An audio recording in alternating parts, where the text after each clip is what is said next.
ꯃꯌꯥꯝꯕꯨ ꯊꯣꯏꯕꯤ ꯀꯩꯁꯥꯝꯅ ꯇꯔꯥꯝꯅ ꯑꯣꯛꯆꯕꯒ ꯂꯣꯏꯅꯅ ꯏꯀꯣꯛꯅꯣꯅ ꯈꯨꯔꯨꯝꯖꯔꯤ꯫ ꯉꯁꯤꯁꯨ ꯃꯍꯧꯁꯥꯒꯨꯝ ꯃꯌꯥꯝꯒꯤꯗꯃꯛꯇ ꯌꯥꯝꯅ ꯅꯨꯡꯉꯥꯏꯔꯕ ꯋꯥꯔꯤ ꯃꯆꯥ ꯑꯃ ꯄꯨꯗꯨꯅ ꯂꯥꯛꯆꯔꯤ꯫ ꯋꯥꯔꯤ ꯑꯁꯤꯕꯨ ꯊꯥꯕꯤꯔꯛꯄꯅ ꯃꯣꯅꯤꯀꯥ ꯋꯥꯍꯦꯡꯕꯝ꯫ ꯍꯧꯖꯤꯛ ꯃꯌꯥꯝꯒꯤ ꯃꯐꯝꯗ ꯋꯥꯔꯤ ꯑꯁꯤ ꯈꯨꯗꯣꯜ ꯇꯝꯖꯔꯤ꯫ ꯃꯌꯥꯝ ꯄꯨꯟꯅ ꯇꯥꯃꯤꯟꯅꯔꯁꯤ꯫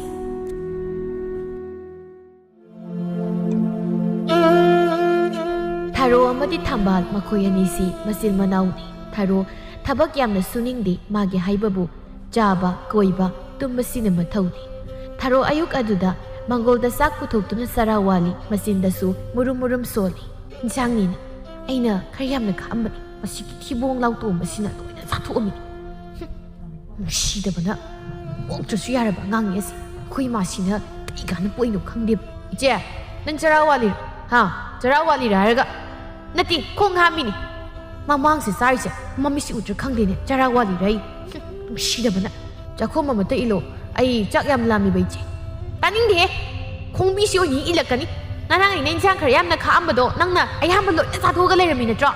ꯑꯗꯨꯗꯤ ꯂꯥꯝꯃꯗꯤ ꯆꯥ ꯇꯥꯕ, ꯆꯥꯔꯃꯛꯇꯗ ꯑꯃꯨꯛ ꯂꯥꯝꯃꯛꯏꯗꯤ ꯀꯩꯅꯣ? ꯃꯤꯅ ꯆꯥꯕ ꯎꯔꯗꯤ ꯍꯦꯛꯇ ꯂꯥꯝꯃꯤ ꯏꯆꯦ, ꯈꯤꯇ ꯏꯜꯂꯨꯗ꯫ ꯇꯥꯅꯤꯡꯗꯦꯀꯣ, ꯆꯠꯂꯣ ꯑꯥꯗ꯫ ꯕꯦꯝꯃ, ꯈꯔ ꯀꯣꯛ ꯄꯤꯖꯈ꯭ꯔꯣ ꯀꯩꯗꯧꯔꯒꯦ? ꯅꯪ ꯁꯤꯕꯨ ꯏꯆꯥꯎ ꯍꯦꯛ ꯆꯥꯎꯈꯩ ꯅꯅꯥꯎꯁꯤꯡꯗꯁꯨ ꯄꯤꯖꯅꯤꯡꯗꯦ꯫ ꯅꯪ ꯂꯧꯗꯅ ꯅꯅꯥꯎꯁꯤꯡꯁꯦ ꯆꯥꯕꯒ ꯑꯃꯠꯇ ꯐꯖꯗ꯭ꯔꯕꯅꯤ꯫ ꯍꯦꯔꯥ ꯏꯃꯥ, ꯑꯩꯉꯣꯟꯗꯅ ꯂꯣꯏꯅ ꯍꯦꯛ ꯇꯥꯏꯅꯔꯗꯅ꯫ ꯃꯥꯅ ꯍꯥꯟꯅ ꯑꯩꯅ ꯊꯝꯂꯝꯕ ꯏꯟꯁꯥꯡꯁꯤꯡꯗꯣ ꯆꯥꯔꯒ ꯂꯩꯔꯝꯃꯕꯅꯤ꯫ ꯍꯣ ꯑꯗꯨꯕꯣꯕ, ꯑꯇꯣꯞꯄꯅ ꯆꯥꯕ ꯅꯠꯇꯦꯗꯅ, ꯅꯧꯄꯥꯅ ꯆꯥꯕꯅꯤ, ꯅꯪꯗꯤ ꯆꯥꯎꯔꯕꯅꯤ, ꯑꯉꯥꯡꯒ ꯃꯥꯟꯅꯒꯅꯨ ꯍꯥꯏꯕꯅꯤ꯫ ꯌꯥꯔꯦ ꯏꯃꯥ, ꯋꯥ ꯑꯃ ꯍꯦꯛ ꯉꯥꯡꯅꯕꯗ ꯅꯆꯥꯅꯨꯄꯥꯒ ꯅꯆꯥꯅꯨꯄꯤ ꯑꯇꯣꯝꯕꯤꯁꯤꯒꯒꯤ ꯃꯤꯆꯪ ꯈꯤꯇ ꯆꯪꯉꯤ꯫ ꯅꯨꯡꯁꯤꯗꯕꯅ ꯃꯤꯆꯪ ꯆꯪꯕꯒꯤ ꯋꯥ ꯅꯠꯇꯦꯅꯦ, ꯅꯪꯁꯦ ꯑꯍꯜ ꯑꯣꯏꯕꯗ ꯖꯨꯠꯄꯥ ꯆꯥꯗꯕꯗꯨꯅꯅꯤ ꯀꯣ꯫ ꯈꯪꯉꯤ ꯌꯥꯔꯦ, ꯈꯪꯕ ꯈꯪꯗꯕ ꯅꯠꯇꯦꯅꯦ, ꯅꯪꯁꯤ ꯂꯩꯁꯥꯕꯤ ꯐꯥꯔꯕꯅꯤ꯫ ꯃꯤꯒꯤ ꯃꯃꯥꯡꯗ ꯊꯕꯛ ꯁꯨꯅꯤꯡꯗꯕꯒꯤ ꯈꯠꯅꯕꯁꯨ ꯏꯀꯥꯏꯕ ꯈꯪꯗꯦ, ꯆꯥꯕꯒꯤ ꯈꯠꯅꯕꯁꯨ ꯏꯀꯥꯏꯕ ꯈꯪꯗꯦ꯫ ꯍꯦꯛ ꯇꯧꯕꯒ ꯊꯕꯛ ꯁꯨꯅꯤꯡꯗꯦꯒ ꯅꯣꯏꯁꯤꯅ ꯑꯩꯅ ꯄꯥꯟꯅ ꯂꯩꯔꯕꯅꯤ꯫ ꯄꯥꯟꯅꯗ꯭ꯔꯗꯤ ꯈꯤꯇ ꯉꯥꯏꯔꯦ ꯅꯋꯥꯗꯤ ꯅꯥꯏꯒꯦ ꯍꯥꯏꯔꯛꯑꯅꯤ꯫ ꯃꯤꯒꯤ ꯃꯌꯨꯝꯗ ꯅꯪꯅ ꯍꯧꯖꯤꯛ ꯆꯠꯂꯤꯕ ꯁꯥꯖꯠꯇꯣ ꯆꯠꯂꯕꯗꯤ ꯅꯌꯨꯝꯗ ꯅꯃꯥ ꯅꯄꯥꯅ ꯀꯔꯤꯃꯇ ꯇꯥꯛꯄꯤꯔꯛꯇꯕ꯭ꯔꯥ ꯍꯥꯏꯅꯤꯅꯦ꯫ ꯍꯣꯏ ꯏꯃꯥ, ꯑꯗꯨꯃꯥꯏꯅꯒ ꯑꯝꯇ ꯍꯥꯏꯍꯜꯂꯣꯏ꯫ ꯅꯆꯥ ꯑꯩꯅ ꯈꯟꯗꯧꯔꯤꯕ ꯅꯨꯄꯥꯁꯦ ꯑꯩꯒꯤ ꯈꯨꯗꯣꯝꯕꯤꯗ ꯇꯣꯡꯍꯟꯕ ꯉꯝꯕꯁꯤꯡ ꯍꯥꯞꯄꯅꯤ ꯁꯣꯏꯗ꯭ꯔꯦ꯫ ꯅꯁꯛ ꯁꯛꯇꯥꯗꯨꯒ ꯉꯥꯡꯊꯣꯔꯛꯏꯗꯨꯒ ꯃꯤꯅ ꯇꯥꯔꯒ ꯏꯀꯥꯏꯅꯤ ꯏꯕꯦꯝꯃ꯫ ꯁꯛꯁꯤꯕꯨꯗꯤ ꯏꯃꯥ ꯂꯧꯗꯅ ꯐꯖꯔꯤꯅꯤ ꯀꯩꯅꯣ꯫ ꯁꯛ ꯊꯤꯔꯁꯨ ꯅꯨꯄꯥ ꯈꯟꯕ ꯍꯩꯔꯗꯤ ꯌꯥꯔꯕ ꯅꯠꯇ꯭ꯔꯣ ꯏꯃꯥ? ꯏꯃꯥ, ꯑꯩꯈꯣꯏ ꯏꯆꯦꯗꯤ ꯐꯨꯔꯤꯠ ꯑꯉꯥꯡꯕ ꯑꯗꯨꯝ ꯂꯤꯠꯄ ꯃꯉꯛ ꯁꯝ ꯃꯨꯕ ꯅꯨꯄꯥ ꯑꯃꯒ ꯅꯍꯥꯟꯁꯨ ꯇꯨꯔꯦꯟ ꯃꯄꯥꯟꯗ ꯎꯅꯍꯧꯕꯅꯤ꯫ ꯍꯦꯡꯉꯥ, ꯅꯪ ꯍꯩꯄꯥ ꯌꯥꯝ ꯁꯥꯕ꯭ꯔꯥ ꯊꯥꯖꯤꯜꯂꯛꯀꯅꯤ ꯅꯪ꯫ ꯎꯅꯩꯗꯨꯗꯤ ꯅꯍꯥꯟꯁꯨ ꯑꯗꯨꯒꯤ ꯐꯨꯔꯤꯠ ꯑꯉꯥꯡꯕꯗꯣ ꯑꯗꯨꯝ ꯂꯤꯠꯂꯒ ꯂꯥꯛꯄꯗꯣ ꯑꯩ ꯎꯍꯧꯋꯤꯅꯦ꯫ ꯅꯪ ꯑꯃ ꯂꯩꯔꯒ ꯄꯤꯕꯤꯔꯣꯗꯅ ꯑꯗꯨꯒ꯫ ꯑꯗꯨꯗꯤ ꯏꯃꯥꯗ ꯍꯥꯏꯌꯨ꯫ ꯑꯩ ꯇꯥꯅꯤꯡꯗ꯭ꯔꯦꯀꯣ, ꯋꯥꯊꯤ ꯋꯥꯔꯦꯝ ꯉꯥꯡꯅꯔꯅꯨ꯫ ꯆꯥꯕ ꯊꯛꯄ ꯂꯣꯏꯔꯒꯅꯦ ꯀꯣꯟꯒꯥꯗꯣ ꯐꯦꯡꯗꯣꯛꯑꯝꯃꯨꯀꯣ꯫ ꯊꯝꯕꯥꯜꯅ, ꯆꯔꯥ ꯑꯃꯨꯛ ꯋꯥꯠꯂꯕ ꯏꯆꯦ, ꯀꯣꯟꯒꯥꯗꯣ ꯐꯦꯡꯉꯝꯃꯨꯀꯣ꯫ ꯅꯪ ꯀꯣꯛ ꯐꯦꯡꯉꯧꯔꯣ, ꯑꯩ ꯊꯣꯏꯅꯨ ꯍꯣꯏ ꯐꯥꯎꯗ ꯆꯠꯂꯨꯒꯦ꯫ ꯍꯣꯔꯦꯟ ꯅꯨꯡꯊꯤꯟ ꯕꯣꯔꯥ ꯂꯩꯕꯤꯒꯦꯕ꯫ ꯆꯥꯅꯤꯡꯗꯦ, ꯅꯪꯅ ꯂꯩꯕ ꯕꯣꯔꯥꯒ ꯄꯦꯟꯖꯔꯦ꯫ ꯀꯣꯟꯗꯣ ꯑꯗꯨꯝ ꯐꯦꯡꯉꯝꯃꯨ꯫ ꯅꯪꯁꯨꯅꯦ ꯐꯠꯈꯤꯗ꯭ꯔꯕ, ꯅꯆꯦ ꯑꯃꯅ ꯍꯥꯏꯔꯤꯅꯦ ꯍꯥꯏꯕꯒꯤ ꯅꯣꯡꯃꯇ ꯍꯔꯥꯎ ꯌꯥꯔꯣꯏꯕ꯫ ꯀꯃꯥꯏꯅ ꯍꯔꯥꯎꯅ ꯌꯥꯗꯣꯏꯅꯣ? ꯅꯣꯡꯃꯇ ꯅꯅꯥꯎ ꯅꯨꯄꯤꯅꯦꯅ ꯊꯕꯛꯇꯣ ꯋꯥꯔꯅꯤ ꯑꯩ ꯇꯧꯕꯤꯔꯒꯦꯗꯤ ꯍꯥꯏꯗꯦ, ꯑꯗꯨꯒ ꯊꯕꯛ ꯇꯧꯅ ꯑꯗꯨꯝ꯫ ꯑꯉꯥꯡ ꯍꯥꯏꯁꯤꯗꯤꯅꯦ ꯁꯟ ꯃꯃꯩꯒꯨꯝꯕꯅꯤ, ꯇꯧ ꯍꯥꯏꯔꯤꯈꯩ ꯇꯧꯒꯗꯕ, ꯈꯪꯅꯕ꯭ꯔꯥ? ꯑꯗꯨꯅꯅꯤ ꯑꯩꯅ ꯅꯉꯣꯟꯗ ꯄꯥꯈꯣꯜ ꯁꯤꯔꯤꯕꯁꯦ꯫ ꯁꯣꯝꯗ ꯁꯅꯥꯊꯣꯏꯒꯤ ꯌꯨꯝꯗꯅꯤ ꯁꯅꯥꯊꯣꯏ ꯆꯥꯛ ꯊꯣꯡꯂꯤ꯫ ꯃꯃꯥꯒ ꯃꯄꯥꯒꯅ ꯃꯪꯒꯣꯜꯗ ꯐꯝꯗꯨꯅ ꯋꯥꯔꯤ ꯁꯥꯔꯤ꯫ ꯃꯄꯥ, ꯑꯩꯈꯣꯏꯒꯤ ꯏꯆꯥꯅꯨꯄꯥ ꯑꯍꯜꯁꯤ ꯃꯔꯝ ꯑꯣꯟꯊꯣꯛꯅꯁꯨ ꯃꯣꯛꯈ꯭ꯔꯦ꯫ ꯅꯣꯡꯃꯗ ꯃꯃꯥ ꯃꯄꯥ ꯑꯩꯈꯣꯏꯅꯤꯅ ꯍꯥꯏꯕ ꯋꯥꯗ ꯉꯝꯃꯣꯏ ꯍꯥꯏꯕꯁꯤꯃ ꯇꯥꯈꯤꯗ꯭ꯔꯕꯅꯤ꯫ ꯑꯗꯨꯕꯨꯗꯤ ꯑꯩꯒꯤ ꯏꯆꯥꯅꯨꯄꯥꯅꯤꯗꯅ ꯃꯄꯥ ꯑꯩ ꯂꯧꯗꯅ ꯐꯔꯤꯕꯅꯤ꯫ ꯑꯇꯣꯝꯕꯁꯤꯗꯤ ꯂꯣꯏ ꯑꯩꯈꯣꯏꯅ ꯉꯥꯡꯕ ꯍꯥꯏꯕꯒ ꯑꯃꯠꯇ ꯇꯥꯕ ꯅꯠꯇꯦ ꯃꯥꯅ꯫ ꯍꯦꯔꯥ ꯃꯄꯥ, ꯑꯐꯕꯗꯨꯅ ꯅꯪ ꯂꯧꯏ ꯍꯥꯏꯒꯦ ꯍꯥꯏꯕ, ꯑꯗꯨꯒ ꯐꯠꯇꯕꯗꯨꯅ ꯑꯩ ꯂꯧꯏꯗꯨ ꯏ ꯀꯥꯔꯛꯀꯗꯕ ꯋꯥꯅꯤꯗ꯫ ꯐꯔꯁꯨ ꯐꯠꯇ꯭ꯔꯁꯨ ꯏꯆꯥꯅꯤꯁꯦ ꯑꯩꯅ ꯋꯥꯅ ꯄꯣꯛꯆꯔꯤꯕ ꯉꯥꯛꯇꯅꯦ꯫ ꯍꯣꯏꯗ ꯑꯩꯅ ꯐꯥꯒꯤ ꯇꯧꯕꯅꯤꯅꯦ ꯅꯪ꯫ ꯑꯗꯨꯕꯨ ꯅꯆꯥꯅꯨꯄꯥ ꯑꯇꯣꯝꯕꯁꯦ ꯃꯁꯤ ꯉꯥꯡꯅꯅꯤ ꯈꯟꯕꯗ ꯑꯩꯗꯤ ꯇꯜꯂꯕꯅꯤ꯫ ꯃꯤ ꯈꯠꯅꯕꯅ ꯃꯔꯣꯜ ꯑꯃ ꯀꯜꯂꯤ꯫ ꯃꯁꯤꯃ ꯑꯗꯨꯅꯤ ꯅꯍꯥꯟꯁꯨ ꯃꯅꯤꯡ ꯂꯩꯀꯥꯏꯒꯤ ꯇꯣꯟꯖꯥꯎꯗꯣ ꯃꯥꯅ ꯐꯨꯔꯨꯏ ꯍꯥꯏꯗꯨꯅ ꯋꯥꯐꯪꯅꯔꯤꯕꯗꯣ꯫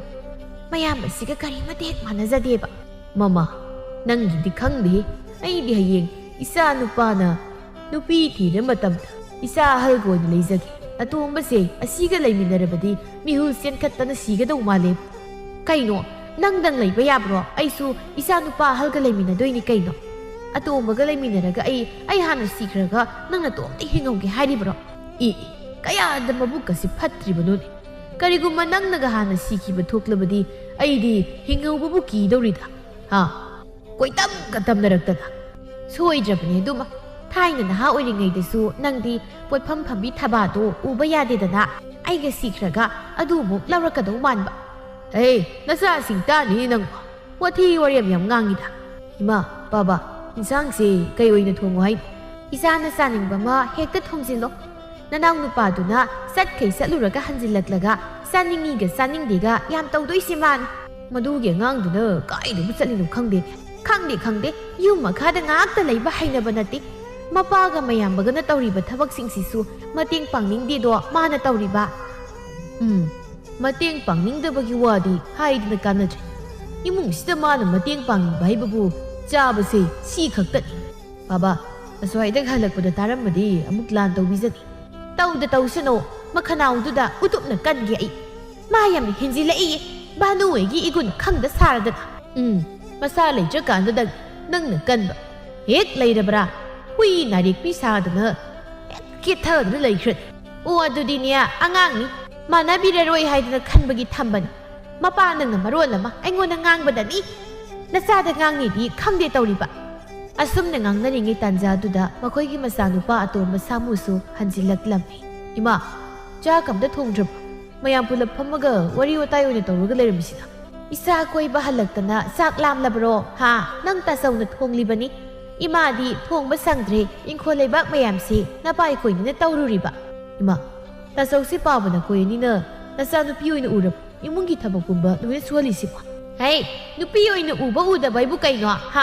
ꯇꯧꯔꯤꯕ ꯊꯕꯛ ꯃꯌꯥꯝꯁꯤ ꯅꯃꯤꯠꯇꯨ ꯎꯗ꯭ꯔꯣ ꯂꯩꯃꯤꯟꯅꯔꯗꯤ ꯃꯇꯦꯡ ꯄꯥꯡꯅꯕ ꯇꯥꯕꯅꯤꯅꯦ ꯑꯗꯣ ꯄꯥꯕꯒ ꯇꯥꯆꯧꯒꯅ ꯂꯩꯕꯥꯛꯇꯨ ꯇꯧꯔꯒ ꯏꯃꯥꯅ ꯆꯥꯛꯇꯨ ꯊꯣꯡꯕꯗꯤ ꯀꯩ ꯀꯥꯏꯒꯦꯕ ꯀꯣꯏꯕ ꯌꯥꯕ ꯀꯣꯏꯔꯨꯔꯒ ꯍꯟꯖꯤꯜꯂꯛꯂꯒꯅꯦ ꯁ꯭ꯋꯥꯏꯗ ꯑꯃꯨꯛ ꯄꯥꯎꯇꯥꯛꯀ ꯄꯤꯔꯅꯨ ꯆꯠꯂꯨ ꯌꯦꯡꯅꯤꯡꯗ꯭ꯔꯦ ꯃꯃꯥ ꯃꯄꯥꯒꯤ ꯃꯇꯦꯡ ꯄꯥꯡꯅꯤꯗꯤ ꯈꯪꯗꯦ ꯉꯥꯡꯕꯗ ꯍꯦꯛ ꯍꯩꯕ ꯑꯣꯏꯅ ꯇꯧꯔꯗꯅ ꯉꯥꯡꯗ꯭ꯔꯗꯤ ꯀꯩꯅꯣ ꯅꯣꯏꯗꯩꯗꯣ ꯅꯤꯌꯣꯝ ꯆꯥꯗꯕ ꯑꯗꯨꯅꯅꯦ ꯉꯥꯡꯉꯤꯁꯦ ꯀꯔꯤ ꯅꯪ ꯀꯌꯥꯝ ꯅꯤꯌꯣꯝ ꯆꯨꯝꯕ ꯃꯤꯅꯣ ꯅꯤꯌꯣꯝ ꯌꯥꯝꯅ ꯈꯪꯕ꯭ꯔꯥ ꯅꯪ ꯆꯥꯕꯈꯛ ꯌꯨꯝꯗ ꯍꯟꯖꯤꯜꯂꯛꯄ ꯅꯪꯅ ꯑꯩꯈꯣꯏꯗ ꯑꯃꯨꯛ ꯇꯥꯛꯂꯤꯕꯅꯤꯅꯦ ꯌꯥꯔꯦꯗ ꯃꯃꯥ ꯉꯥꯡꯅꯔꯅꯨ ꯑꯃꯨꯛ ꯆꯠꯂꯣ ꯅꯊꯧꯗꯣ ꯇꯧꯅꯔꯨꯔꯣ ꯃꯇꯝ ꯈꯔꯒꯤ ꯃꯇꯨꯡꯗꯤ ꯁꯅꯥꯊꯣꯏꯒꯤ ꯃꯔꯨꯞꯁꯤꯡꯅ ꯁꯤꯟꯗꯨꯅ ꯁꯅꯥꯊꯣꯏ ꯑꯃꯗꯤ ꯊꯥꯔꯣ ꯃꯈꯣꯏ ꯑꯅꯤ ꯈꯪꯅꯍꯜꯂꯝꯃꯤ ꯈꯪꯅꯕ ꯏꯀꯨꯏ ꯀꯨꯏꯗꯅ ꯊꯥꯔꯣꯅ ꯅꯝꯗꯨꯅ ꯃꯈꯣꯏ ꯑꯅꯤ ꯆꯦꯜꯂꯝꯃꯤ ꯀꯩꯅꯣ ꯅꯪꯒꯤꯁꯦ ꯑꯩꯈꯣꯏꯅꯤ ꯆꯦꯜꯂꯦ ꯀꯥꯏꯅꯒ ꯅꯊꯥꯏ ꯅꯨꯡꯉꯥꯏꯇ꯭ꯔꯤꯔꯥꯕ ꯎꯪꯗꯅꯒ ꯁꯨꯝ ꯂꯩꯗꯨꯅ ꯅꯠꯇꯦꯗ ꯅꯨꯡꯁꯤꯕ ꯊꯨꯡꯅꯔꯒ ꯀꯃꯥꯏꯅ ꯊꯋꯥꯏ ꯅꯨꯡꯉꯥꯏꯔꯣꯏꯗꯣꯏꯅꯣ ꯑꯗꯨꯗ ꯑꯩꯈꯣꯏ ꯃꯥꯅ ꯉꯥꯡꯒꯗ꯭ꯔꯅ ꯀꯤꯕꯩ ꯋꯥꯅꯤ ꯃꯤ ꯃꯇꯥꯡ ꯃꯇꯝ ꯌꯧꯔꯛꯇꯅ ꯅꯨꯄꯤ ꯊꯤꯖꯕꯕꯨ ꯀꯩꯒꯤ ꯆꯩꯗꯣꯏꯕ ꯆꯩꯗ ꯆꯩꯁꯤꯅꯨ ꯑꯩꯒ ꯈꯠꯅꯒꯦ ꯆꯦꯜꯂꯛꯄ ꯅꯨꯃꯤꯠꯇ ꯅꯅꯦꯄꯨꯒ ꯈꯠꯅꯗꯣꯏꯕ ꯅꯪ ꯑꯩꯒꯤ ꯅꯨꯄꯥꯗ ꯉꯥꯡꯂꯕꯗꯤ ꯈꯠꯅꯕ ꯇꯥꯕꯅꯤꯗꯅ ꯑꯗꯣ ꯇꯥꯁꯅꯥꯊꯣꯏ ꯀꯩꯅꯣꯝ ꯍꯥꯏꯒꯦꯅ ꯍꯥꯏꯌꯨ ꯀꯩ ꯍꯥꯏꯒꯦ ꯍꯥꯏꯕꯅꯣ ꯍꯌꯦꯡ ꯑꯩꯅ ꯅꯈꯣꯏꯗ ꯂꯩꯔꯕ ꯀꯥꯟ ꯅꯪ ꯑꯩꯅ ꯍꯥꯏꯔꯤꯈꯛ ꯌꯥꯒꯗꯕ ꯌꯥꯅꯤ ꯑꯩꯒꯤ ꯅꯨꯄꯤꯅ ꯍꯥꯏꯕ ꯋꯥꯕꯨ ꯑꯩꯅ ꯀꯃꯥꯏꯅ ꯌꯥꯔꯣꯏꯗꯣꯏꯅꯣ ꯅꯪꯅ ꯍꯥꯏꯔꯤ ꯃꯈꯩ ꯑꯩꯅ ꯂꯣꯏ ꯌꯥꯅꯤ ꯀꯩꯒꯨꯝꯕ ꯍꯦꯛ ꯌꯥꯗ꯭ꯔꯕ ꯑꯩꯗꯤ ꯏꯇꯣꯝꯇ ꯁꯤꯖꯈꯤꯒꯗꯕꯅꯤ ꯌꯦꯡꯉꯣ ꯃꯄꯥꯝ ꯆꯠꯅꯤ ꯀꯥꯏꯅꯒ ꯍꯥꯏꯗꯤ ꯁꯤꯖꯈꯤꯅꯤ ꯍꯥꯏꯗ꯭ꯔꯗꯤ ꯀꯩꯅꯣ ꯏꯄꯥꯝꯗꯒꯗꯤ ꯆꯨꯞꯆꯠ ꯆꯠꯂꯣꯍꯦ ꯏꯇꯣꯝꯇ ꯊꯧꯔꯤ ꯌꯥꯜꯂꯒ ꯁꯤꯖꯈꯤꯗꯣꯏꯅꯤ ꯑꯗꯨꯁꯨ ꯅꯈꯣꯏꯒꯤ ꯅꯌꯨꯝꯗ ꯀꯤꯕ ꯑꯃ ꯌꯥꯎꯔꯤ ꯅꯪꯒꯤ ꯋꯥꯇꯥꯁꯤꯗꯤ ꯀꯤꯔꯗꯤꯅꯦ ꯑꯩꯅ ꯍꯥꯏꯔꯗꯤ ꯑꯗꯨꯝ ꯌꯥꯒꯗꯕ ꯈꯪꯂꯕ꯭ꯔꯥ ꯅꯨꯃꯤꯠ ꯈꯔꯅꯤꯒꯤ ꯃꯇꯨꯡ ꯁꯅꯥꯊꯣꯏ ꯑꯃꯗꯤ ꯊꯥꯔꯣ ꯃꯈꯣꯏ ꯑꯅꯤ ꯂꯨꯍꯣꯡꯂꯝꯃꯤ ꯊꯥꯔꯣ ꯂꯨꯍꯣꯡꯕ ꯅꯧꯔꯤꯉꯩ ꯃꯇꯝꯗꯗꯤ ꯃꯁꯥꯒꯤ ꯑꯁꯦꯡꯕ ꯁꯛꯂꯣꯟꯗꯨ ꯂꯣꯠꯁꯤꯟꯗꯨꯅ ꯑꯐꯕꯤ ꯁꯥꯗꯨꯅ ꯂꯩꯔꯝꯃꯤ ꯑꯗꯨꯕꯨ ꯊꯥ ꯈꯔꯒꯤ ꯃꯇꯨꯡꯗꯒꯤꯗꯤ ꯃꯁꯥꯒꯤ ꯑꯁꯦꯡꯕ ꯁꯛꯇꯝ ꯑꯗꯨ ꯈꯔ ꯎꯠꯊꯣꯛꯄ ꯍꯧꯔꯛꯂꯝꯃꯤ ꯉꯁꯤꯁꯨ ꯅꯥꯁꯤꯟꯅꯗꯨꯅ ꯍꯤꯞꯂꯤ ꯚꯥꯅꯨꯅ ꯇꯨꯈꯥꯛ ꯃꯌꯥꯝꯁꯤꯅ ꯅꯝꯗꯨꯅ ꯊꯝꯂꯦ ꯑꯗꯨꯒ ꯃꯥꯅ ꯍꯧꯖꯤꯛ ꯐꯥꯎꯕ ꯇꯨꯝꯗꯨꯅ ꯂꯩꯔꯤꯕꯅꯦꯕ ꯊꯣꯏꯆꯧꯅ ꯐꯅ ꯐꯗꯧꯒꯨꯝ ꯇꯧꯔꯝꯕꯅꯤ ꯃꯁꯤꯕꯨ ꯀꯩꯅꯣꯝ ꯇꯧꯁꯤꯜꯂꯦꯅꯦ ꯃꯧ ꯇꯥꯗ꯭ꯔ ꯅꯪꯕꯣ ꯆꯥꯛ ꯆꯥꯊꯣꯛꯂꯒ ꯂꯨꯈꯥꯛ ꯆꯒꯨꯝꯁꯤ ꯂꯣꯏꯅ ꯅꯝꯁꯤꯟꯗꯨꯅ ꯊꯝꯂꯒ ꯇꯨꯝꯂꯤꯕꯗꯨꯕꯨ ꯍꯧꯅꯔꯤꯕ꯭ꯔꯣ ꯏꯃꯥ ꯑꯩ ꯍꯛꯆꯥꯡ ꯉꯝꯗꯗꯅ ꯇꯧꯕꯅꯤ ꯀꯣꯛꯁꯤ ꯆꯤꯛꯄꯗ ꯌꯥꯗ꯭ꯔꯦꯕ ꯆꯤꯛꯅꯤ ꯅꯪ ꯅꯀꯣꯛꯇꯨ ꯌꯥꯝ ꯆꯤꯛꯀꯅꯤꯕ ꯆꯔꯝꯗꯥꯏꯗꯗꯤ ꯅꯣꯡꯃꯗ ꯆꯤꯛꯑꯣꯏ ꯊꯕꯛ ꯑꯃ ꯍꯦꯛ ꯇꯧꯗꯧꯔꯕ ꯅꯪ ꯅꯀꯣꯛ ꯆꯤꯛꯂꯛꯑꯅꯤ ꯀꯩꯅꯣꯗ ꯏꯃꯥ ꯀꯩ ꯋꯥꯉꯥꯡ ꯁꯉꯥꯡꯅꯣ ꯃꯤꯒꯤ ꯆꯥꯕ ꯊꯛꯄꯒꯗꯤ ꯄꯜꯂꯒ ꯉꯥꯡꯕꯤꯔꯛꯀꯅꯨ ꯉꯥꯡꯗ꯭ꯔꯗꯤ ꯅꯊꯤꯕꯣꯡ ꯆꯥꯊꯣꯛꯂꯝꯂꯒ ꯀꯣꯟꯁꯤꯌꯥ ꯀꯅꯥꯅ ꯐꯦꯡꯗꯨꯅ ꯊꯝꯂꯝꯃꯤꯅꯣ ꯌꯥꯝ ꯊꯨꯅ ꯐꯦꯡꯉꯨ ꯂꯥꯎ ꯉꯁꯤ ꯈꯛꯁꯨ ꯅꯠꯇꯦꯅꯦ ꯅꯪꯅ ꯁꯨꯃꯥꯏꯅ ꯇꯧꯔꯤꯁꯦ ꯏꯃꯥꯅ ꯐꯦꯡꯅꯕ ꯊꯝꯂꯝꯕ ꯅꯠꯇꯦ ꯅꯊꯧ ꯅꯠꯇꯅ ꯑꯗꯨꯕꯨ ꯌꯦꯡꯁꯤꯟꯕꯤꯔꯅꯨ ꯑꯩꯒꯤ ꯑꯩꯒꯤ ꯅꯨꯄꯥ ꯍꯜꯂꯒ ꯐꯦꯡꯅꯕ ꯍꯥꯏꯗꯨꯅ ꯊꯝꯂꯝꯂꯤꯕꯅꯤ ꯏꯁ ꯀꯌꯥꯗꯅꯣꯅꯦ ꯍꯦ ꯇꯧꯉꯝꯕꯤ ꯅꯪꯒꯤ ꯂꯨꯈꯥꯛꯄꯨ ꯅꯄꯨꯔꯣꯏꯕꯗ ꯐꯦꯡꯍꯟꯕ ꯍꯧꯅꯕ꯭ꯔꯅꯦꯍꯦ ꯍꯧꯅꯕ ꯍꯧꯅꯗꯕ ꯏꯃꯥꯅ ꯐꯦꯡꯕꯗꯤ ꯅꯠꯇꯦꯗꯅ ꯍꯩ ꯆꯠꯅꯕꯤ ꯈꯪꯗꯕꯤ ꯅꯌꯨꯝꯗ ꯅꯃꯥ ꯅꯄꯥꯅ ꯀꯔꯤꯝꯇ ꯇꯥꯛꯂꯛꯇꯕ꯭ꯔꯅꯦꯍꯦ ꯅꯪꯕꯣ ꯁꯨꯅ ꯃꯔꯣꯜ ꯑꯃ ꯁꯨꯅꯤꯡꯗ꯭ꯔꯤꯕ ꯏꯃꯥ ꯀꯩꯅꯣ ꯍꯟꯖꯤꯟ ꯍꯟꯖꯤꯟ ꯅꯌꯨꯝ ꯅꯃꯥ ꯅꯄꯥ ꯄꯜꯂꯤꯕꯁꯤꯕꯣ 이마기시 칸나바 얌나 빰바기 모옹니네 낭로 아이로 칸나바 빰리버시야 하 나사기 나 타우 타우니 캉디 하이버시수 칸나바 하우버 거브라니 헤이 미롤 퉁더비야 아이기 타우도 아이나 타우닝르가 타우닝르가 토카니 이마가 쑥 얌나 빠나 이시카이기노 아이나 타우드스냐 낭나 타우비가다바 나티 낭라카노 타닝디 이몽기 타박싱 낭나 타우가다바시야 아이나 타우라가 레이라바시다 낭나 타우비동 나티 까이나수 하이네 낭니 캉람라로이 사사다다 꼬이다 레이라바니나 Oh, koiningi tokani kusi iwani yari. Mama, yari da ngangnaran. Mina taraga ayam ikai ko. Ikai ba khangna bi mayum si la abani na nya. Ikai rasu khara khang ba tare dana kai diu pai lai. Yari kai dorag. Makha muk tanaran. Tharo magi nu pada mama na ngasai ngangudu pau tam ni. Nakhoi na masina aina kok si na ngakna ka hipagi nya ngangli bani. Na pam chatro na ma na pa na tak pidak ta prakai ni hari ni khangaba. Ikoi masi suba. Mi nungai ni nungai ri khangdana pangang dangangi kainu khangdib nangsu nakhoi na ma nengo na ngang libu ta bada pelam ngani ne e nango na ngang laga idi ka mai na pen doi ba taning de nangsu ai na ngasai dagi ngangi na paw ga tammi mayam sa nang nakhoi na ma da kai hai ge ba so tar ga lai ni ba tro kai bo hai ru ge ba ima da mu ai na hai ru di ima da muk saw khradi pathang ngang la badi ai so ina ngang la ge ba nakhoi na ma na ai ngon dagi na lu ra ba na tro ai hu sar ga si sa khra ge ai nang nungai na nakhoi na manga lehau hudi chaga da banatida thakki ai ga da bani oh ai dinia chaka to laga sa biba adunani ai na chani ai si adumai tong si ai nungai te ba nang na nungai tradi nakhoi na ma da ngang ga da banatro ai guna so mai si kai gino ai di si ki ni hai si ai na si khra ga noi noi na nungai hau kai noi ai hai ga si nang chawbu pharo si ai du na sana thoi chakhum na sanglak lami tharo su Manado paklang da naptuna kari hainari batari. Nungai reda hanadi thabak khasik tang tawrubada. Ima warani haidana. Mamagi tiang panglamba isa do. Maha chabi man lawrubadagi ai se loirabani loiraba. Ma kainom taigina. Karino kayamo haigi harino. Kaino imana tharon haksang ngamde haraga pangang da ngangi haisiba. Is natu da ngangbagi nangise namai ngon da ngangba laklibani ne ha. Ngangbado sumna ngangadi paiduna migi hakchang ngamjingai du da thina ngangsi le adudi adum sauktam sana thoi nang ni sibu nupi misang sang libu kai duran hey maram chat sinani ne aina ngang libasya nang sunami tungudro hanubi aina hojik cha ka thong libasya masidi nang natu du kai su haira moi ne pi sauri ngai du dai kai hai du sumai saungna badi saungna bai ma silaga hey nupi na ngamba tangkai sibo natu gi wa khakta ni nang na tari basya Mana tamadi magi wa tadana ai kanana hai batau hai nei hai khai tharo da khatna bau bi ai ne ai cha ida ai hai nangi na tu sia ma thi wong sa bi ko lu khak phau phi ni khang de ne adu na ni ai na ngang li basi magi siba tong na ba minai ulak pra ma bo ma adu gi bu ai na la ga dum phing la su yai adu gi da bak ta mu khatna dan tau bu yam lem ti thabak hala aga na tu na sara bagi lu khak phing badi yam lem me ha na mai gi da pa e ba nang Ma, adubu kai gai mateng pangdabani na nabuk to khar phana khadu adu radi kanamta khatnarar hey nang yari sang tage na tam sum henjilak pa mataw khala i nang mama mapa masaka khangalak ri nang onthok na su hai ni sum khre ta ko hai kre su hai badi malem sinda ma tang bu oiram gani nia nupa su bai ri base ngasi su tharo khulak koiba ya bu koiruduna hanjilak lam mani yumda hanjilak pada Manemga magi nupagi manang nupa samuga wari saduna phamlami nangdi khangoye yumsida kanana kari tawri haibasi nongan badagi numit taba phau koiduna chatana leirabani ima ai sukhangi mitsinai yumda gamta leijani di siku mayamse uni khanbada is nangna kari khangliba ha niyam bahaira nupi sina ururo ungdana pukre aduga nangna su ai khoi bu hanna yengdre ha Nungai re hanu thangsida nabagai khoini di kangdrum ole aina thaina haidro ta sau sin nupa don hingalona hek noina yadaba nadro I nupa tho e khanjari bunangdi ha nangna nama na pai khoi kari tawrage yamna ne ha ariya pa saraga nangla kanu Ima hayeng namong laga khang nasa nupa yigul ha ha yo hoi bunga nupi thidrasu khangjare nangi naguldi nayambasdaki nang nabu hena ki khrene ima taning dida kai taning ani ge aseng ba hairabani taning da batabani masan nang na tawri base hindi hemalabani ko hayeng natu go thiraga nangbu karamai tongdori ge ba nangbu kaidodori ge ma ima ga pabagi siba tawdui kai sial siki thokta ba nangna natu thiraga igi siba tawhoni kai nupi na nangak samet khai bi na maga sakhini di nang khangde ne hai ha kok naga kok chikpani ngak ta dum tum luki ge da hey koi bi sat ngai da di na kok tu chiklak tabra ha koi biya ba koi ro ga hanjilak laga na kok thi kai naga hai ne masya thabak sing je kana loi sin dori ba kaino ima su loi silu kaino ai sina koi ne yam sida thabak loi sin na ba minai oina lak pa natte i adudi nang na yum si lak li basya hamja sa ba lak li bro ha nathibung sa ba dang nang na lai li base ai daro hamja sa ra lai li basya ima di kari thok ta na kari tang da na hamja sa gi nang ni ne inu ngang ngari sik sibo yaw ngang nar ka du ko kaino angang nang nang mangang da ba kai di ha na thong na ta na thong ga sar ka du kaino na thod ha nang ni ma dek da adu ban ngang ba yam ngang ye nang kai to ga hai ba no nang na ngang ba di ya bro ha ai si pharabasu phatrabasu na yamana lawri ba nupi ni ne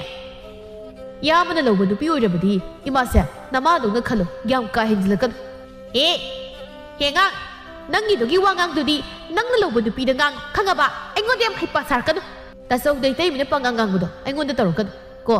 itai moirasu thagulon kainara kan nang kai do ge hai no ha nang kai do ge hai ba no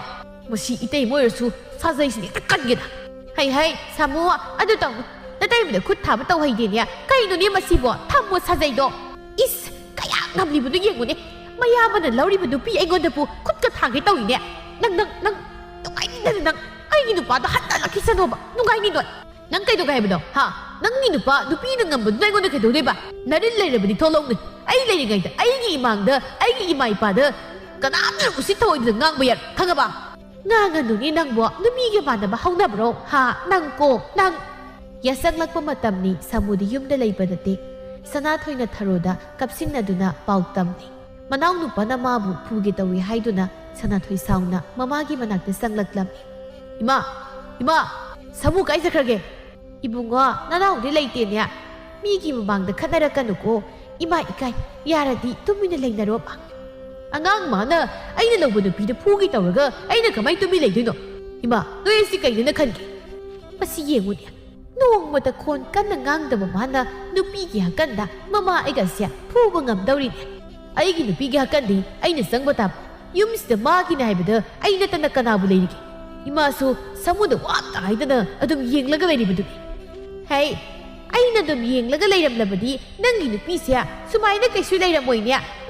masi tangamani nang khanglibu natro nanaw nupagi mihulda aina khangba magi mihuldu aina ngasi thude kena laklibasi kaleda isadia natugi ni hairadi kanba kandaba nate nakoi mayamna sumai gi nupi da yengsinga boirabadi ima aikoi tongan saragi kariya nangi nupi da aikoi yengsillieba nangi nupi ne kari sajali sasali haibadi nang khangbra ha ima aigi nupi da maral sina bu hotna birakan nangi nupi maral siba nate ne ma nongba ta yumsida mawa moi bagi mathau kari tawhankige ha ma kari tawni khange nama hanubi aina ngangka loina hotna banatro adudi imana ngambagi imana hotna zaban imana kari gumba ngamjabadi manum hotna zanida is hey nama na pai khoi dagi natu ne hele nang ha mana haikrabadi pumna mak loireba hanubi ai khoi bu inthok laga tonga na sage haiba gamba haiba tabani kai imana thongba sak thu phau namang nupi da imana pijaning dese ai loina khangbuza ibungo yare sar na khoi da tongning bu loya tawkro ima na khoi da kaisu hairoi ko kai bu de haidu ima hoini ya da haisu adum sarani aduda khangalam jabdi phajadi haibagi khangalabagi wa makhoi bu pokpada mapa gai khoi ani na ai khoi bu hayeng ahal oirak laba matamda ai khoi bu naw kon bi ga da ba isa nu pa phangjare haidu kaya harau sarupa aduga hosina mama mapa ai khoi minung sipa si amata supokta nu pa pokpa mama mapa khuding mak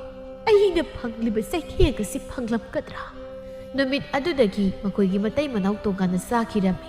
asumna sahi khara hokre Sanathoisu ꯃꯆꯥꯅꯨꯄꯥ ꯑꯃ ꯐꯪꯖꯔꯤ ꯊꯥꯔꯣ ꯃꯆꯥꯕꯨ ꯂꯥꯛꯇꯨꯅ ꯀꯧꯔꯤ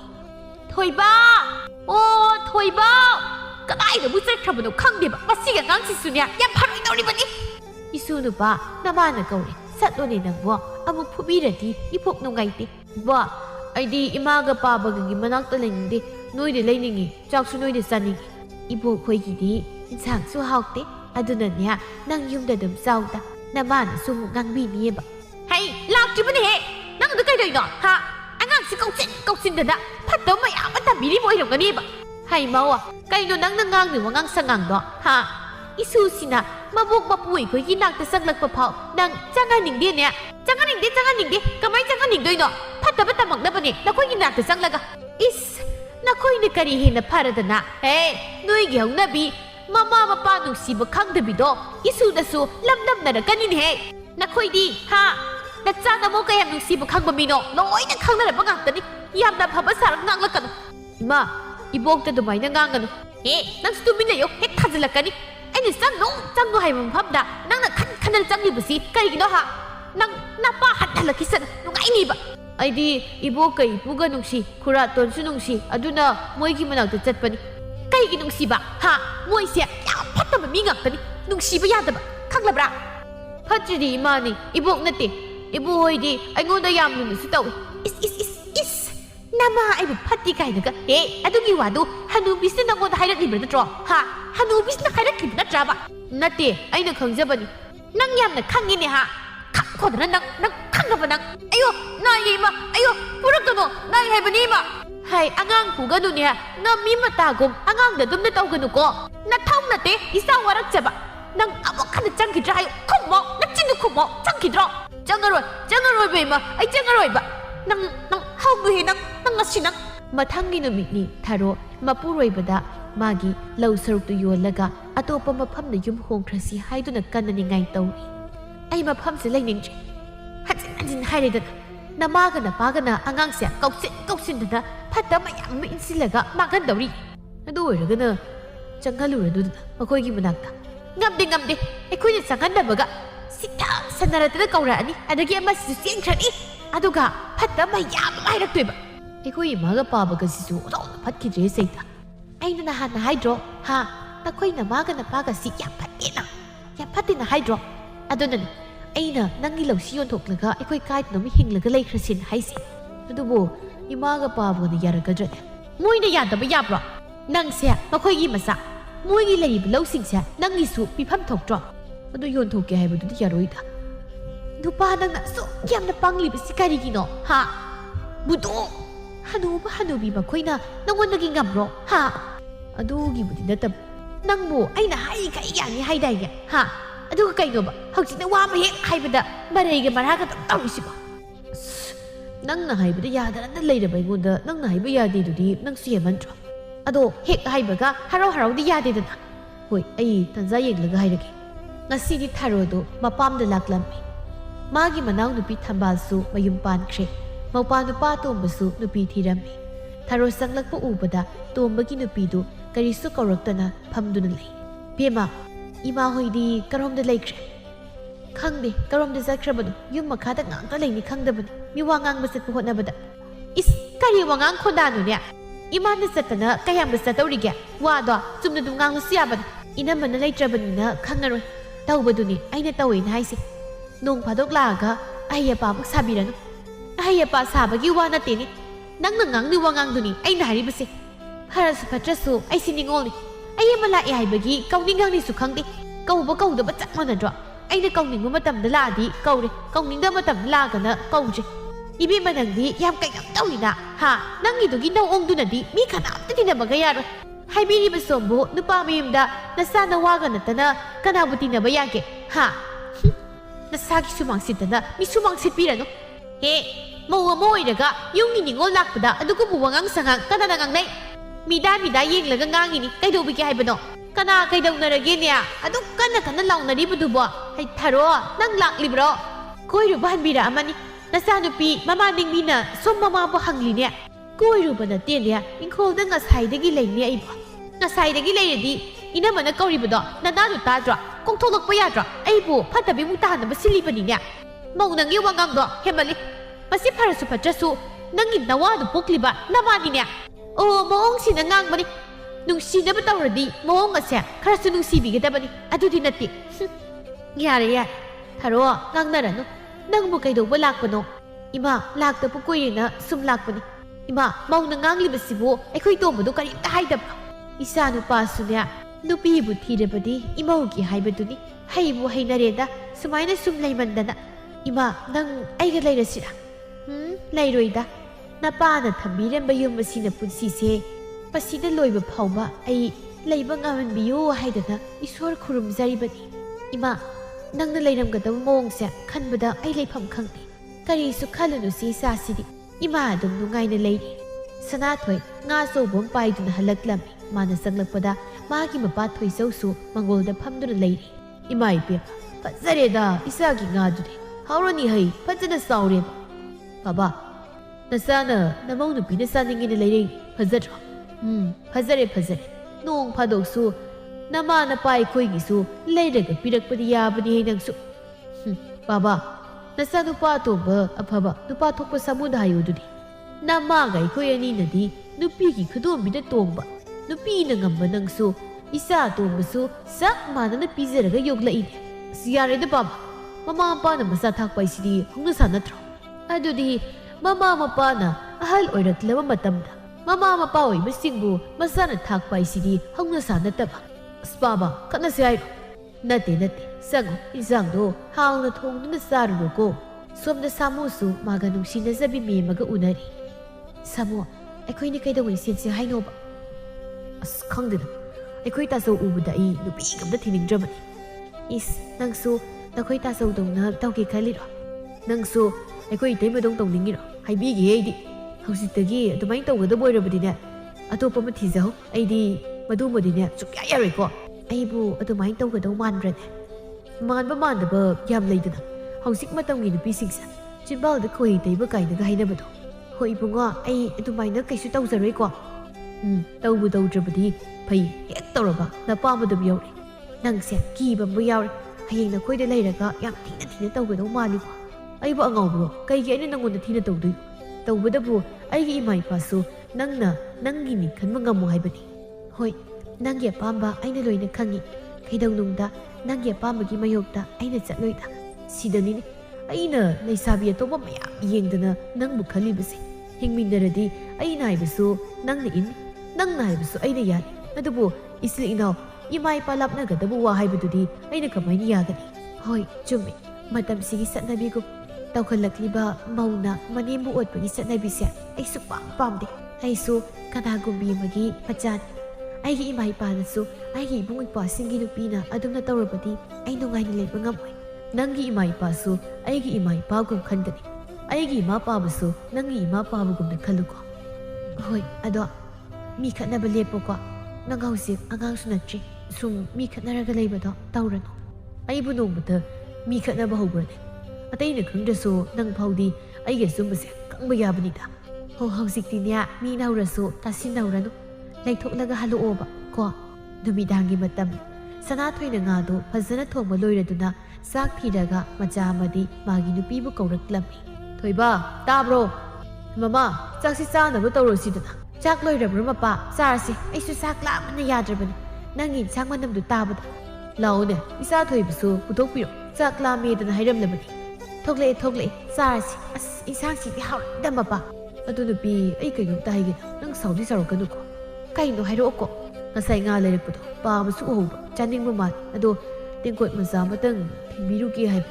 ꯂꯣꯏꯅ ꯄꯨꯈ꯭ꯔꯣ ꯅꯈꯣꯏ ꯅꯄꯥꯗ ꯂꯣꯏꯅ ꯄꯤꯖꯔꯣ ꯑꯩꯗꯤꯅꯦ ꯆꯥꯛ ꯀꯞꯇ ꯆꯥꯖꯔꯣꯏ ꯑꯁꯨꯝꯇꯪ ꯍꯥꯏꯕꯗ ꯁꯨꯃꯥꯏꯅ ꯇꯧꯔꯛꯀꯅꯤ ꯇꯧꯗ꯭ꯔꯗꯤ ꯀꯩꯅꯣ ꯃꯣꯏꯅ ꯆꯥꯕꯗ ꯅꯣꯡꯃꯇ ꯅꯪꯒꯤꯅꯦ ꯍꯥꯏꯗꯅ ꯀꯔꯤ ꯄꯤꯔꯛꯑꯒꯦ ꯑꯩꯈꯣꯏꯗꯤ ꯅꯨꯃꯤꯠ ꯈꯨꯗꯤꯡꯒꯤ ꯑꯍꯥꯎꯕꯗ ꯆꯥꯔꯒ ꯃꯣꯏꯗꯤ ꯍꯪꯒꯥꯝ ꯀꯣꯕꯤꯗ ꯆꯥꯔꯒ ꯀꯃꯥꯏꯅ ꯊꯤꯜꯂꯛꯀꯗꯣꯏꯅꯣ ꯇꯥꯅꯤꯡꯗꯦ ꯆꯥꯛꯅ ꯃꯔꯣꯜ ꯑꯃ ꯂꯥꯝꯕꯅꯦ ꯏꯟꯁꯥꯡꯁꯦ ꯈꯖꯤꯛꯇ ꯍꯥꯎꯅ ꯆꯥꯒꯦ ꯇꯧꯕꯁꯦ ꯍꯦꯛꯇ ꯌꯥꯔꯣꯏꯕ ꯑꯩ ꯆꯥꯛ ꯀꯞꯇ ꯆꯥꯔꯣꯏ ꯍꯥꯏꯁꯤꯅꯤ ꯀꯣꯛ ꯆꯥꯔꯣꯕ ꯑꯩꯁꯨ ꯊꯤꯜꯂꯨꯕꯗꯤ ꯅꯠꯇꯦꯗꯅ ꯅꯪꯉꯣꯟꯗ ꯊꯤꯜꯂꯨꯒꯤ ꯌꯥꯕ꯭ꯔꯥꯅ ꯍꯪꯕꯩ ꯋꯥꯅꯤ ꯅꯪꯅ ꯄꯛꯆꯥꯎꯗ ꯁꯥꯎꯏ ꯁꯥꯎꯅꯤ ꯈꯪꯂꯕ ꯋꯥ ꯅꯠꯇ꯭ꯔꯣ ꯅꯪꯅ ꯍꯥꯏꯗꯣ ꯀꯔꯤ ꯅꯨꯡꯁꯤꯅꯤ ꯀꯥꯏꯅꯒ ꯍꯥꯏꯅꯣ ꯈꯪꯗꯦꯅꯦ ꯊꯔꯣ ꯑꯃꯗꯤ ꯊꯣꯏꯕ ꯃꯆꯥꯒ ꯃꯈꯣꯏ ꯑꯅꯤꯗꯤ ꯆꯥꯛꯇꯨ ꯆꯥꯔꯤ ꯁꯅꯥꯊꯣꯏꯗꯤ ꯉꯁꯥꯏꯒꯤ ꯃꯄꯥꯒꯤ ꯃꯑꯣꯡꯗꯣ ꯃꯗꯨꯗ ꯆꯥꯕ ꯉꯝꯂꯝꯗꯦ ꯀꯩꯅꯣ ꯅꯨꯄꯥ ꯅꯪ ꯆꯥꯅꯤꯡꯗ꯭ꯔꯕꯣ ꯇꯨꯃꯤꯟꯅ ꯑꯗꯨꯝ ꯐꯝ ꯂꯩꯗꯨꯅ ꯊꯔꯣ ꯌꯨꯝꯗ ꯏꯃꯥꯗꯨ ꯀꯃꯥꯏꯅ ꯂꯩꯍꯧꯏ ꯍꯥꯏꯅꯣ नुपा पलानुदा अकमद चाबम खंदे अखोई तोंबगी नुपीगी मौंगदुदा इमाना हाइनिंगबमतसु हाइबंगमदना चानिंगबमतसु चाबंगमदना लेहौबदो अदो तंगु नुगाइतब्रो काइनु नुपा फरसु फट्रसु अइबु पोक्लिबा इमाने इमादुदा नुबाइन ओटलगा अतुमाइन वाना लेरगा अइना कमाइ नुगाइदुनो थारो नंग खं नखोइगी इमा पाबना पोकबा नते अइसु इमा पाबना पोक्तुना चाउनबु योगलाइनी अदु कइदौरगे तानिंगनि चत नंगनने नुपा अइनने नुपी खंगेदना इमा अइना हयेंवाइ नुपी थीरगा इमागा पाबगसु थीना तौनी इजांग हाउ चारसुने पिजरोय यंगलगा थमनी थीना तौनी अइनसु ए कइनो नंगना हाइदो हा हौजिक्तगी हौना अदुमाइदगा हाइने खजिलौरा नंग हा एखोइना नंगु वान योगलिबसि अदुमाइना हाइनब्राबा नोइसु इपुगा इबोकदा लुना तौद्रिदुदि थीना सैदुदि अइसु नोइदुमना तौदुइनी थोइबा नुपी येंगो करिसु खंगजिबा ngang asigi wakhalda ikhoigi phattaba lamchat ase chuduna asumna nganglaklibani nangbu popu imada nakhoigi nawpagi nupi tuna tawbuko nangsu aigi imada tawribasini mapa adubu aigi damak khudingmak thadoklamduna lakliba nangnabu hairabadi aisu loina yai thamoi sidadi ima pabagi minungsido adumak lengdana leirini ngasiso ai lale mapa aina wakhal thelubana इनेम इकोबु नुंगसिबा ngamludri ai soikre ima pabuna masa ikhoigidaba mayada sagadaba kaya sadana wana hotnarak ikhoini ipan pharakla matamdana ima ipabu inthok masibu tawhaibra ikhoini isa nungsibagum makhoina su ikhoibu nungsiribani haibase ikhoina kaure somda banuga thoisauga su chak chanaba tawri mama kari insang nu ngasi siba o karibu thomluni haige sauri singai dune khoigidi isa nu pa halna ngazau mu leiraklaga thongkhibadu amata thilaktro is kadai dagi thilakpanoda mana leirakpadudi magi nupi gini kaino ekhoibu magi kari oirige nupi hek thikiba numittagi ekhoise mitop olabani olaba thaina di makhoibu pokpad ekhoina hal oiraklaba matamda ekhoibu ngakpi senbigadab isa ani phangjari haiduna kaya da wakal sidu gaikiba adubu mapa oiba ikhoitana isa singse nungsibu oiramne makhoina di karisu khanba nate makhoigi masa singnadi makhoida asumna tawdabu oisa ikhoina phana warabasu kaplabasu isa singbudi wahaningde atomba sikina laklaga kamdauga dabano khangdre tawrise yamna henjilaklaganane ikhoini singbe ka ki baidu kaidong hingdana umangda sanglaga sa kaigi masinjak oizakhisani o di si yadre sa kaino phawba saninglaroi aduna ne sakto khara khrangta sasinbiyu ngaiko nasa nupa dubu ngasidi ude karomda satkraba zanu dubu khangde magi waga yum makhada ngakta laini khangba nati udaba kuimandana ne aidi masakpu kausilaklabanida masina yeng nupiga thiraba kanda karam haina tawduino khangdine tawrise siasu siki thokte o ngamna bahai bu tare hanura bai khoina makoi gi damak su waraga leiba yaba nate baba kari lei lau yon bi wafam dura haujikti numidang ngangna bu nungaiti hayeng ayukta ngangna rasiko baba adugi natrabadi kari ingkhol si tadaw nu pa na koi nigi tangkha yelo hairibro baba ima nasana moi khoina lakki basinga to amukta ngakpiu haiseki haiduna laklibani karino aina taribasibo mangla taibangla ima taibangni namongna puksil pikpi oirubana imung asibu tasin khomsingbagi mahut machet tana kaina basiluri namong lali ma imau lali budi isanu pamani asum maran khangdana nupi na haiba khuding hoi haina jan masidagi hena soiba amamuk leitrabani nupi haibasidi nupi ni makhoi na haiba khuding aikhoina hoi haidra tarabasu lawba yadabasina lawrai baba nachalale